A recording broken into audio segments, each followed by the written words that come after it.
மனம் மாற்றத்திற்கான அழைப்பு சாம்பல் புதன். இப்போதாவது உண்ணா நோன்பிருந்து அழுது புலம்பிக் கொண்டு உங்கள் முழு இதயத்தோடு என்னிடம் திரும்பி வாருங்கள் என்கிறார் ஆண்டவர். யோவேல் 2:12.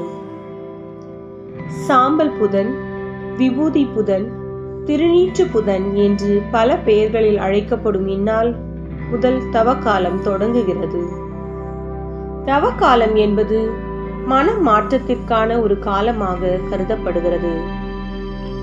மனதிற்கு ஏற்ப மனிதர்கள் மனம் திரும்ப வேண்டிய காலம். மனிதனின் சுய ஆய்வு பயணத்தின் காலம். இதற்கு அடையாளம் நெற்றியில் பூசப்படும் சாம்பல். சாம்பல் என்பது தவத்தின் தொடக்கம். தவங்கள் எல்லாம் மீட்பில் அடங்கும். தவக்காலத்தில் 16 வயதிற்கு உட்பட்டவர்கள் சுத்த போசனமும், 18 வயதிற்கு மேற்பட்டோர், 60 வயதிற்கு உட்பட்டோர் அனைவரும் வாரத்தில் ஒரு நாளாவது உண்ணா நோன்பு என்பது காலங்காலமாக கடைபிடிக்கப்பட்டு வரும் நிகழ்வு. விவிலியத்தில் நோவா காலத்தில் 40 நாட்கள் இரவும் பகலும் மழை பெய்தது.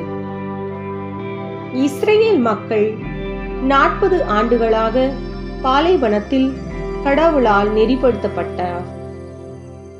மோசே சீனாய் மலையில் 40 நாள் தங்கியிருந்து திருச்சட்டம் பெற்றார். இயேசு அழகையால் சோதிக்கப்படுவதற்கு முன் 40 நாட்கள் உண்ணா நோன்பிருந்தார். இவற்றின் அடிப்படையில் 40 நாட்கள் என்பது மனம் வருந்தி மனம் மாற்றம் பெற்று இறைவனின் கொடைகளையும் வரங்களையும் பெரும் காலமாக கருதப்படுகிறது. திருவிவிலியம் படித்தல், எப்பொழுதும் ஜெபம் செய்தல், பாவத்திற்காக மனம் வருந்தி உண்ணா நோன்பு இருத்தல், பிறருக்கு உதவி செய்தல் போன்றவை தவ காலங்களில் கடைபிடிக்கப்பட வேண்டிய முக்கிய ஒழுங்குமுறைகளாகும். வரும் மார்ச் மாதம் 24ஆம் தேதி குருத்தோலை ஞாயிறும், மார்ச் 28ஆம் தேதி புனித வியாழனும் கடைபிடிக்கப்படுகிறது.